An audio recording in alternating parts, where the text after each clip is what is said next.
175쪽 양도소득 금액 계산. 양도 차익에다가 마이너스 장기 보유하게 되죠.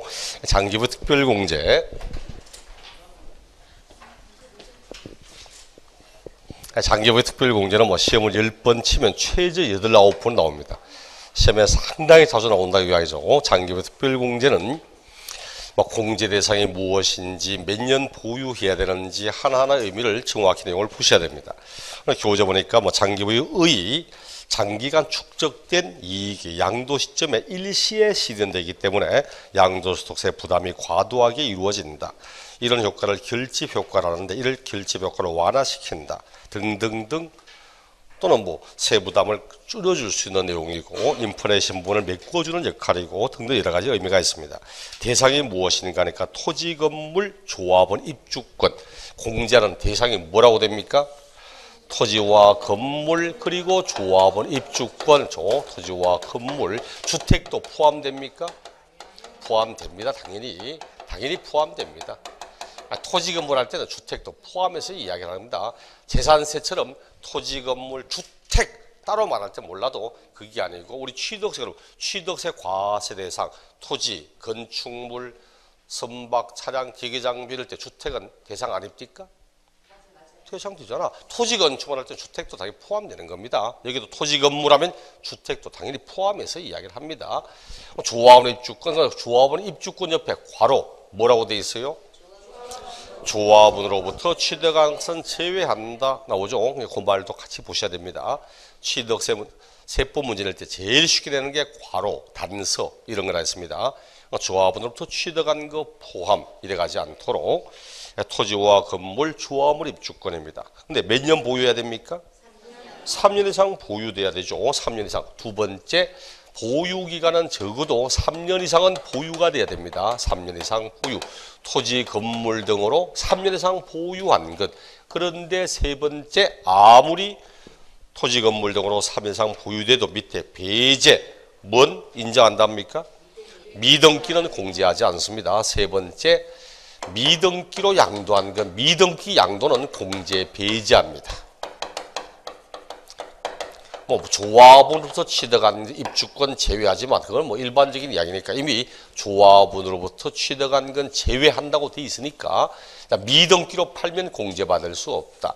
한 문제를 읽을 때는 요거 하나하나가 다 지문입니다. 1번 토지, 건물, 조합원 입주권에 대하여 적용한다. 2번 보유기간은 3년 이상 보유한 것에 대하여 적용한다. 3번 미등기는 이런 식으로 지문 하나하나가 이제 지문되는 거고.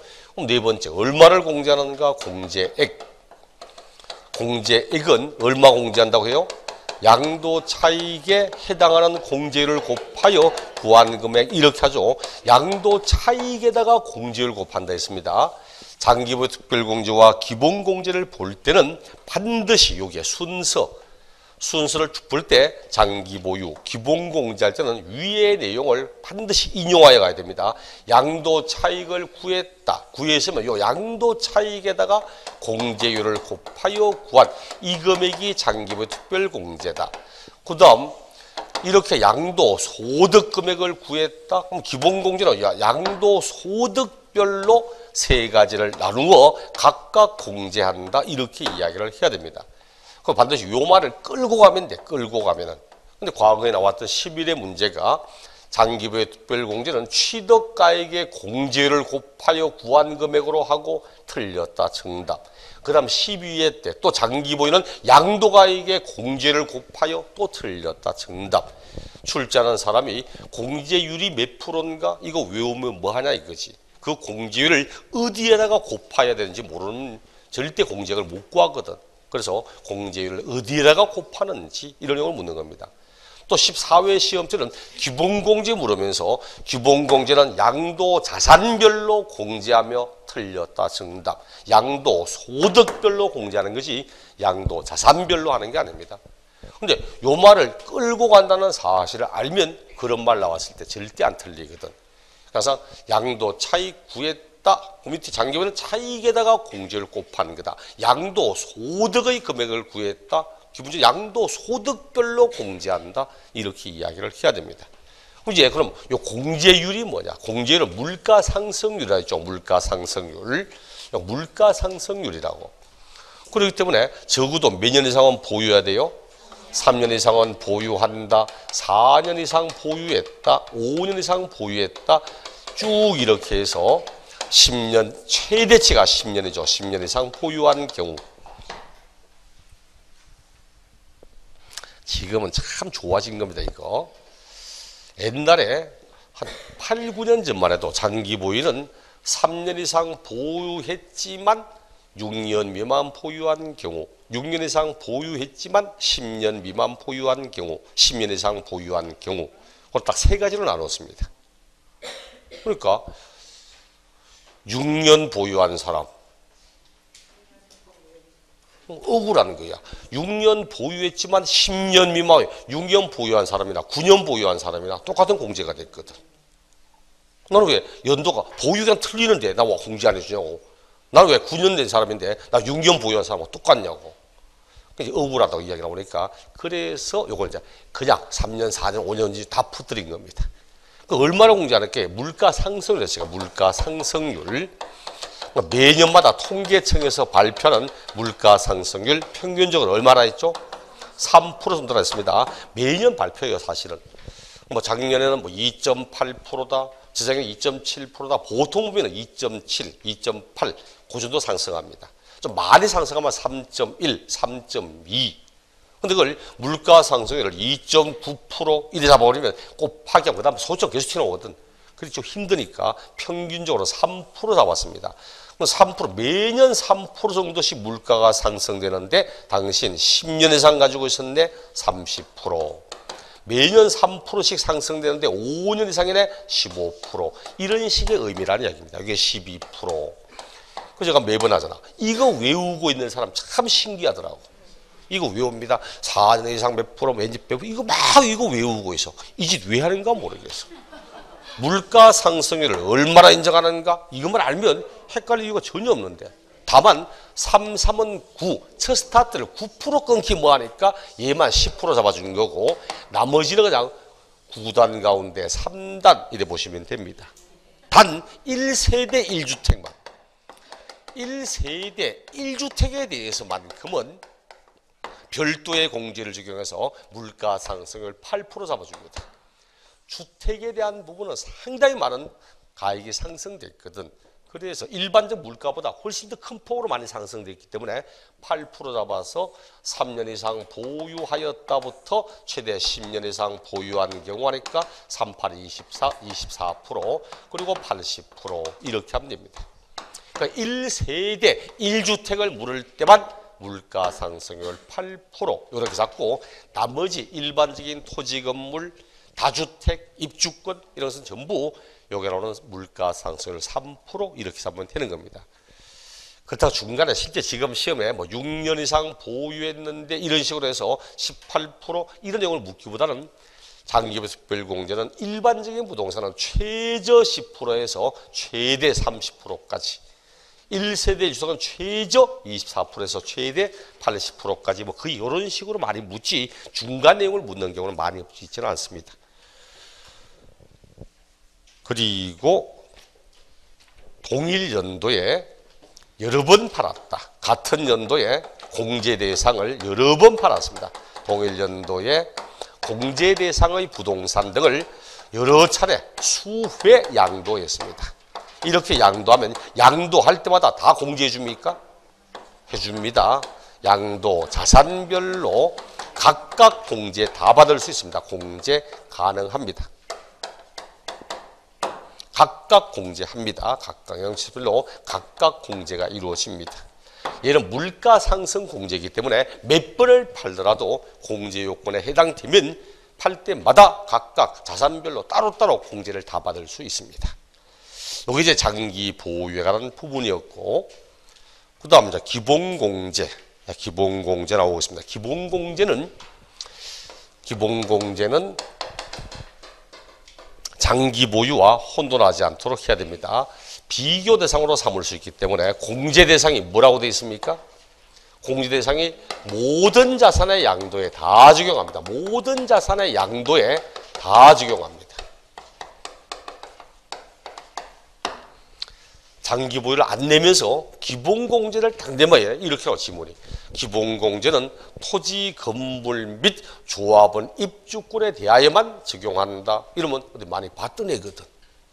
근데 위에 장기 보유 문제가 있으면 장기 보유와 비교 이런 생각이 들 건데 장기 보유 문제를 싹 내버리고 기본공제를 내면서 장기 보유처럼 기본공제는 3년 이상 보유한 것에 대하여만 적용하며 그럼 또 따라가요 또. 그런 게 아니라는 거지. 기본공제는 모든 자산의 양도에 다 적용됩니다. 기타 자산을 팔든 부동산 권리를 팔든 주식 또는 출자 지분을 팔든 파생상품을 팔든 다 공제가 됩니다. 보유기간 아무 관계 없습니다. 보유한 기간과 전혀 관계없이 동일하게 공제합니다.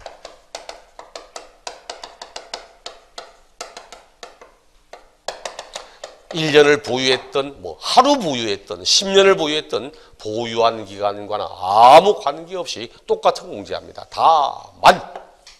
단 미등기로 양도한 것은 공제 배제합니다. 미등기로 판 건 공제하지 않습니다. 봐요. 장기보유 특별공제, 기본공제가 모두 적용받을 수 없는 것 뭐다? 미등기. 미등기로 팔면 공제하지 않습니다. 2015년까지만 해도 2015년 저작년까지만 해도 장기보유는 미등기로 팔거나 비사업용 토지를 팔면 공제받을 수 없었습니다.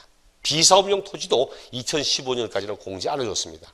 작년 2016년부터 비사업용 토지도 공제하는 대상으로 포함되어 들어가고 있습니다. 이제는 혹시 비사업용 토지는 공제 배제하며 이런 말 하면 안 됩니다. 개정은 작년에 개정됐는데 작년 시험 지문에 안 나왔어. 그럼 언제라도 확인하게 됩니다. 비사업용 토지 여기 2015년까지는 공제 배제했지만 작년부터는 공제하고 있다는 사실. 과거에는 1세대 다주택에 대해서도 사실은 공제 안 했습니다. 지금은 1세대 다주택도 다 공제합니다. 지금은 장기 보유가 배제되는 것은 오직 미등기. 기본공제가 배제되는 것도 오직 미등기. 미등기로 팔면 장기 보유도 받을 수 없고 기본공제도 받을 수 없고 미등기로 팔면 필요 경비를 계략적으로 산출할 때도 일반적 부동산은 3% 공제하는데 미등기는 0.3%밖에 안 해줍니다. 세율도 미등기 세율이 제일 높습니다. 뒤에 가면 이제 미등기에 대한 불이익을 할 때 그런 것들을 쭉 모아서 이야기를 하는 겁니다. 그럼 미등기는 공제 배제하는 거고 그럼 공제액 얼마를 공제하는지 공제액. 공제액은 양도, 소득별로 하여서 보통 양도란 빼기도 하고 소득별로 각각 연 250만 원, 각각 연 250만 원 공제합니다. 연 250만 원 한답니다. 연 250만 원 하면 10년 됐으면 얼마 공제한다고? 2,500만 원? 그런 의미 아니라 했잖아요. 저게 보유한 기간과 관계없이 동일하게 공제하거든. 여기에 연 250의 의미는 2017년도란 연도에 공제받을 금액이 250밖에 없다는 뜻입니다. 2016년도에 250, 2017년도 250 이렇게 고해 연도에 공제받을 금액이 250밖에 안 되는 뜻이야.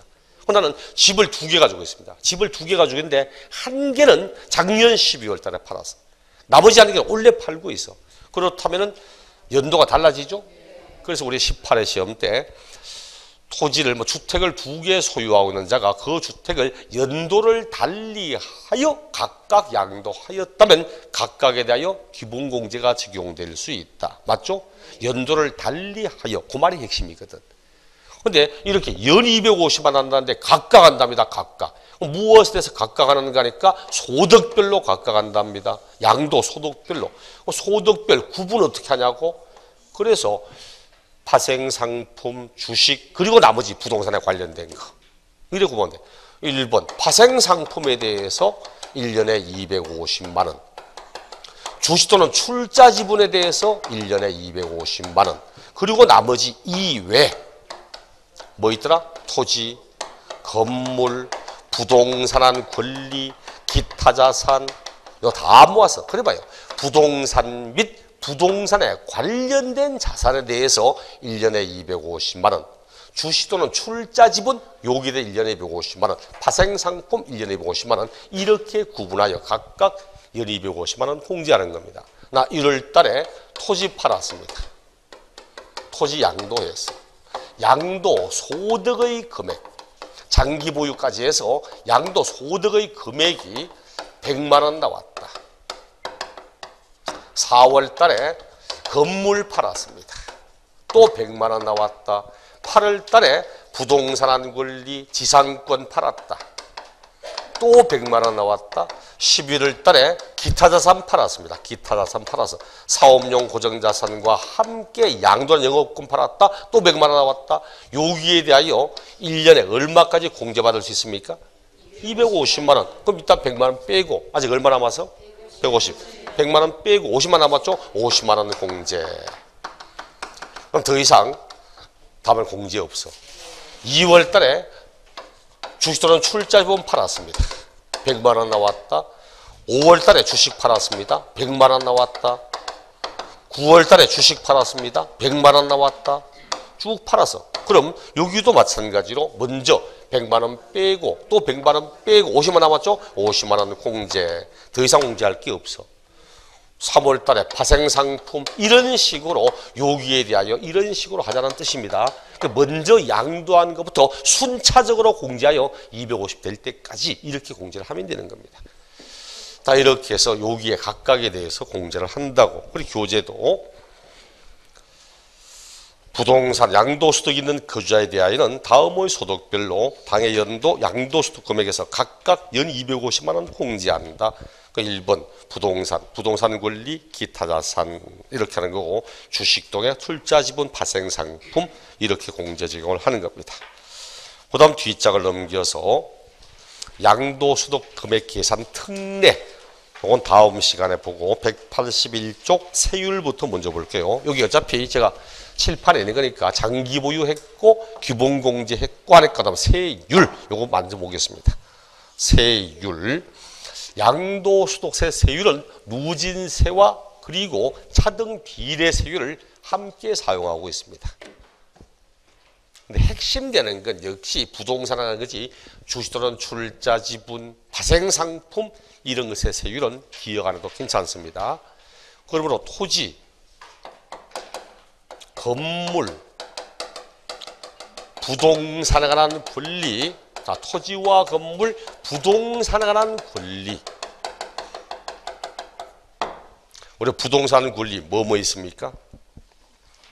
부동산 권리 뭐 있죠?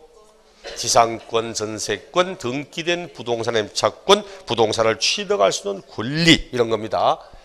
항상 그렇게 봐야 돼. 그리고 과거에 있죠. 옛날에 지상권의 세율은 물으니까 시험쳐 나서 난다는 말이 뭐랍니까? 배운 적이 없다고. 배운 적이 없답니다. 지금 책을 봐도 요약집을 봐도 지상권 세율이 몇 프로라는 게 없던데요. 그럼 이 앞이고 양도소득 대상할 때 이거 왜 배웠어 이거? 아파트 당첨권의 세율을 해도 이거 묻는 겁니다. 요거 토지 건물 부동산 권리, 얘는 미등기로 팔았다. 세율 얼마랍니까? 미등기로 팔면 가장 높은 세율 70%입니다. 등기된 자산이다. 등기되었다 해도 그 다음에 이제 보유한 기간에 따라서 1년 미만 보유했다. 몇 프로? 50%. 1년 이상 보유했지만 2년 미만 보유했다. 세율 몇 프로? 40%. 봐. 얘를 줘. 비례세잖아. 누진세가 아니거든. 얘는 일종의 중과세 성격입니다. 이거. 원래 소득세는 비례세 안 씁니다. 원래 소득세는 누진세 써야 돼. 소득금액이 많으면 높은 세율, 소득금액이 적으면 낮은 세율, 이렇게 해서 소득의 재분배를 하는 겁니다. 원래. 이게 원래 주된 목적인데 비례세를 쓰네. 왜? 당신은 미등기를 통한 투기적 거래.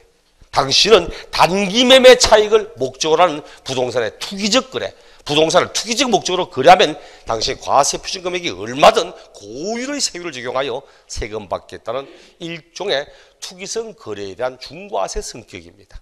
중과세 이래 말하지는 않는데 성격 자체는 중과세하는 성격입니다. 정상적인 부동산의 거래, 등기도 되었고 2년 이상도 보유도 했고 이런 식으로 정상적인 부동산 거래가 되면 누진세를 써요. 6%에서 최대 몇 프로까지? 40%까지 그걸 줘. 40%까지. 작년까지는 6%에서 38%까지 썼지. 38%까지 원래 개정됐으니까 또다시 세율 언급될 확률이 상당히 많다는 거지. 작년에 세율만 가지고 한 문제 냈습니다. 근데 원래 또다시 세율만 가지고 한 문제를 낼 거냐? 그럴 확률은 많아 보이지 않지만 어쨌든 중요한 내용이 개정됐거든. 작년까지만 해도 6에서 38% 이렇게 해서 38%는 1억 5천만 원 초과하는 부분에서 38% 이렇게 썼는데 이제는 6%는 과세 표준 금액이 1,200만 원 이하일 때 6% 세율을 적용하되 40%는 과세 표준 금액이 5억이 초과되는 부분에서 5억 초과하는 부분에서 40% 씁니다. 새로 개정된 거니까 꼭 내용을 보시고 6%에서 40%. 교재도 뭐 일반적인 경우 부동산과 부동산 권리는 6에서 40%, 예외적으로 미등기 70, 1년 미만 50, 2년 미만 40. 주택 및 입주권, 주택 및 입주권. 주택은 똑같은 부동산인데 주택,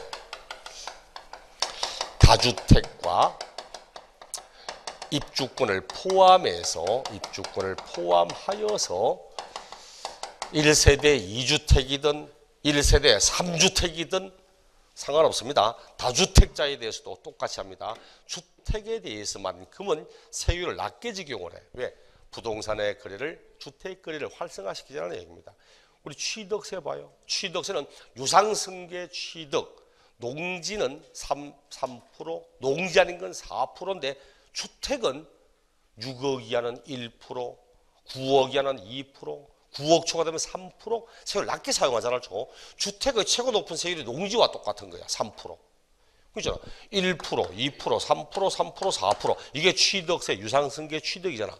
주택, 농지 이외에. 그봐. 주택은 취득세도 상당히 낮은 세율을 사용하고 있습니다. 양도세도 세율을 낮게 주거든. 이게 불과 신설된 것이 불과 2년밖에 안 되잖아. 왜? 주택의 거래가 좀 뜸하다 보니까 부동산 경기가 안 좋다 보니까 주택의 거래를 활성화시키기 위해서 취득 관련 세율, 양도 관련 세율을 동시에 다 낮춘 겁니다. 이게. 그래서 나온 것이 미등기는 얼마? 미등기는 70.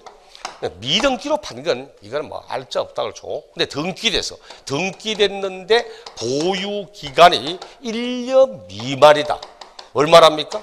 40%밖에 안 해요. 40%밖에.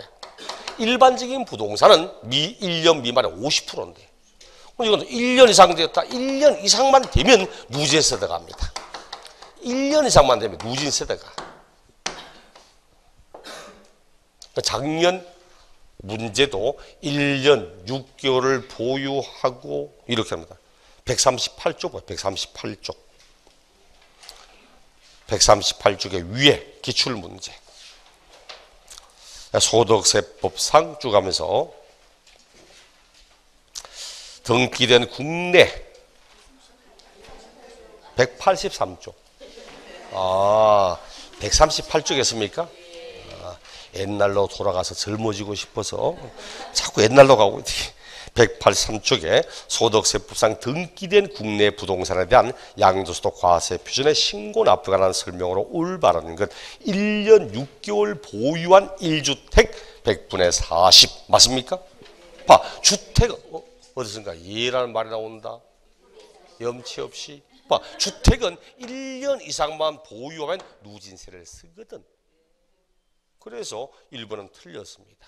만약 1년 6개월 보유한 토지 이러면 맞아. 1년에서 2년 사이는 40%거든. 근데 주택은 1년 이상만 보유했다면 누진세를 쓰거든. 그 1번은 6에서 40% 이래야 되고 2번 2년 1개월 보유한 상가 건물 100분의 40 아니죠? 2년 이상 보유가 되면 그 다음부터 누진세 가야지. 누진세. 그러니까 2년 1개월 보유했다니까 이건 6에서 40% 누진세 가야 됩니다.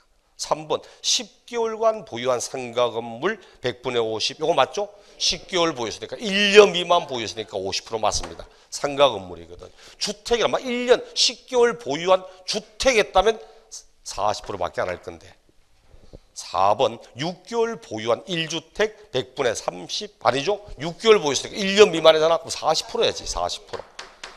5번 1년 8개월 보유한 상가 건물 100분의 50 아니죠? 1년 이상 보유했지만 2년 미만이면 40%지.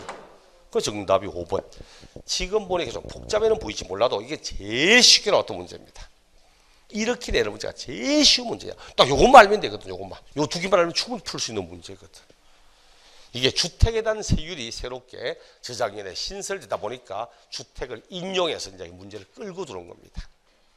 이렇게 보고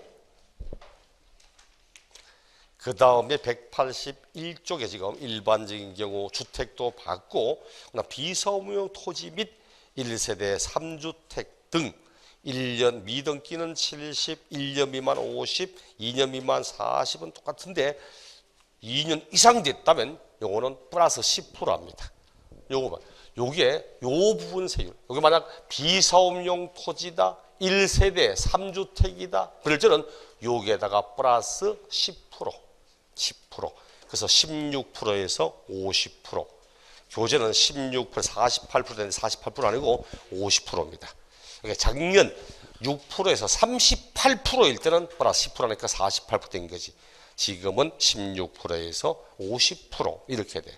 그러니까 나머지는 똑같은데 미등기나 1년 미만이나 이게 다 똑같은데 1세대 3주택 이상과 비사업용 토지는 2년 이상 보유했다 하더라도 요 세율에다가 플러스 10%를 더 가산하여 이렇게 이야기를 합니다.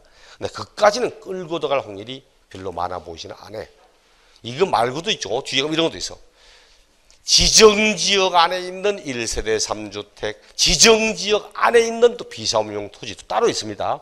그때 지정지역은 소득세법상 투기지역을 말합니다. 그런데 현재 최근 10년 이내에 대한민국에 투기지역으로 지정된 지역이 단 한 개도 없거든. 법원이 있는데 적용되는 세율 자체는 없어. 그럼 이걸 할 필요가 없다는 뜻입니다. 신경 안 써도 괜찮거든. 뒤에 가면 비교 세율이 있어. 비교 세율이 183쪽에 비교 세율이라는 게 있습니다. 제일 끝에 그 뒷장 보기는 지정지역 안에 있는 1세대 3주택, 지정지역 안에 있는 1세대 3주택과 조합원의 조건 합쳐 3개, 지정지역 내 비사업용 토지 이런 거 볼 필요 없습니다. 법은 있지만 현실적으로 적용되지 않고 있기 때문에. 그 다음 이제 기타 자산. 세 번째 기타 자산. 필요한 내용들만 보시면 됩니다. 실제로 이게 일반적인 비사업용 토지의 세율도 언급될 확률은 실제 많지 않은 판인데 올해는 막 개정됐기 때문에 요거 25회 시험인가 이런 왔죠. 25회 시험인가 등기된 내용으로 2년 이상 보유했는데 과세 표준 금액이 1,000만 원 나왔다. 이때 적용될 세율이 몇 프로냐고 정답 6%. 이게 25회인가 24회 때 시험의 정답이었습니다. 2번 나와서 그 이전에도 그렇게 나왔었거든. 근데 이번에 이게 개정됐으면 이제 지금은 요게 나올 확률이야. 낸다면 이렇게 낼게요. 등기된 자산으로 2년 이상 보유하였는데 과세 표준이 5억 원을 초과하는 경우 5억 초과 금액에 대하여 적용되어야 할 세율은 몇 프로인가? 정답 40% 이렇게 내거나 등기된 자산으로 2년 이상 보유한 경우로서 40%의 세율이 적용되는 것은 얼마의 금액에 대한 것인가? 1번 1억 원 초과 금액, 2번 1억 5천 초과 금액, 3번 2억 원 초과 금액, 4번 3억 원 초과 금액 이런 식으로 금액을 언급할 수도 있다는 이야기야. 거꾸로. 그래서 요 부분 40%는 5억 원을 초과하는 그 부분에 대해서 과세하는 세율이다. 세율과 금액을 같이 봅니다. 개정된 거로서. 기타 자산은 영업권, 회원권 했잖아. 이거 언제나 항상 무조건 누진세 6에서 40% 씁니다. 기타 자산은 보유 기간과 아무 관계없이 언제나 누진세만을 씁니다.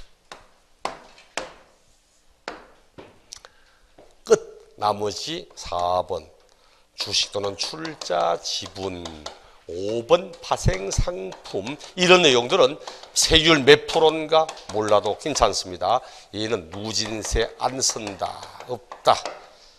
차등적 비례세율을 쓰고 있다. 비례세를 쓰고 있다는 사실 이렇게만 알면 됩니다. 주야 뭐 갈지. 주식 또는 출자 지분하면 중소기업 주식은 10%, 대기업 주식은 20%, 대기업의 대주주가 보유하는 주식으로 1년 미만 보유하다 팔면 30% 등등등 이런 거 있습니다. 하지만 뭐 시험하고는 상관없으니까 여러분은 기억할 필요 없어. 저는 기억합니다. 왜? 먹고 살려고. 그치, 수업해야 되지만 안 나오는 거예요. 수업에 먹고 살려고 합니다. 그렇지만 뭐 생각을 신경 쓸 필요 없습니다. 자, 그리고는 183쪽 기간의 계산을 봐요. 기간의 계산. 기간의 계산을 보면 이런 양도소득 세율을 적용할 때 보유 기간은 원래 취득일부터 양도일까지를 의미하는 뜻입니다. 그런데 다만 다음 중 어느 하나에 해당할 때는 다음에 규정된 날을 자산의 취득일로 한다. 1번 상수 1번만 보시면 됩니다. 2번은 우리 다음 시간에 앞장에 있던 양도소득 금액 계산 특례할 때 할 겁니다. 1번 상속받은 자산은 돌아가신 분이 취득한 날을 취득일로 삼겠다고. 요즘은 가끔씩 나와요. 또 이렇게 이야기를 했죠. 갑이 취득을 했습니다. 갑이 취득한 자산을 쭉 보유하고 있다가 갑이 사망하셨습니다. 세월의 흐름이 참 옳다고. 지금 우리 지난주에 이게 붓꽃 쫙 피었다고 밖에 가서 차도 한잔하고 했는데 오니까 웬 붓꽃 한 개도 없네. 다 떨어지고. 사람의 삶도 그런 것 같아. 진짜 어릴 때는 이제 막 꽃 피기 직전에 발에 팥하다가 그다음 꽃이 확 피다가 그다음 어느 세월 꽃이 다 져버리고 나무는 그 다음 연도라도 또 새로 핀다는 보장이라도 있지만 우리는 이미 진 상태에서 언제 또 회춘이 될까 이거? 안 되겠지. 열심히 수업, 내년도에는 수업을 한 두세 군데 더 늘릴 생각입니다. 좀 돈을 좀 많이 받아서 전체 리모델링을 한번 해볼까 싶어가지고 머리카락 좀 심고 뭐 피부 박리 시술도 한번 받고 뭐 온갖 지랄을 한번 해보고 그도 안 되면 그냥 뭐 1년 더 살려고 가면 사망. 그래 을의 상속인 을 취득, 상속인 을의 취득 이렇게 취득했던 걸 다음에 타인에게 팔았습니다. 양도일의가에게 상속받은 자산의 취득이 언제라고? 상속 개시일. 그렇죠? 상속 개시일입니다. 요날 요 사이에 양도 차익을 계산하고 요 사이에 장기보유 특별공제를 계산하고 이런 식으로 합니다. 그런데 다만 세율을 적용할 때만큼은 요 구간 세율 적용만큼은 돌아가신 분의 취득일부터 합니다. 장기보유 특별공제할 때 이때 보유는 상속 개시일부터 하는데 세율을 적용할 때만큼은 세율 적용 시의 보유기간은 돌아가신 분이 취득한 피상속인이 취득한 요 시점부터 계산하여 보유기간을 계산을 하는 겁니다. 그래서 이것도 몇 해 전에 지문 나와서 갑이 취득했다가 2년 3개월을 보유하고 있던 이분이 사망하고 상속받은 사람이 5개월 뒤에 양도했다. 이럴 때 적용되는 세율은 50%다. 맞아요? 아니잖아. 세율 적용할 때만큼은 돌아가신 분의 취득일부터 계산하니까 그럼 2년 8개월 보유했으니까 누진세를 적용하는 거지 50%를 말하면 안 되잖아. 이런 식으로 내기도 하고 아니면 여기처럼 요 문장 그대로 내기도 합니다. 틀리게 할 때는 상속받은 자산은 상속 개시를 그 취득일로 하여 세율을 적용하고 이러면 틀립니다. 돌아가신 분이 합니다. 또 이걸 어디로 끌고 가? 장기보유로 끌고 가요. 상속받은 자산의 장기보유 특별공제는 피상속인의 취득일부터 보유기간을 기산하며 이건 틀려. 다른 건 모두 상속 개시일부터 합니다. 오직 뭐만? 세율을 적용할 때만큼만 돌아가신 분의 취득일부터 하는 거지. 다음 시간에 우리 앞부분 178쪽 양도소득금액 계산 특례 요 부부터 보고 그다음 이제 184쪽 미등기 양도 등 나머지 뒤에 쭉 남아 있는 부가와 징수, 비과세 등등 임대주 소득 이런 걸 보도록 하겠습니다. 수고하셨습니다.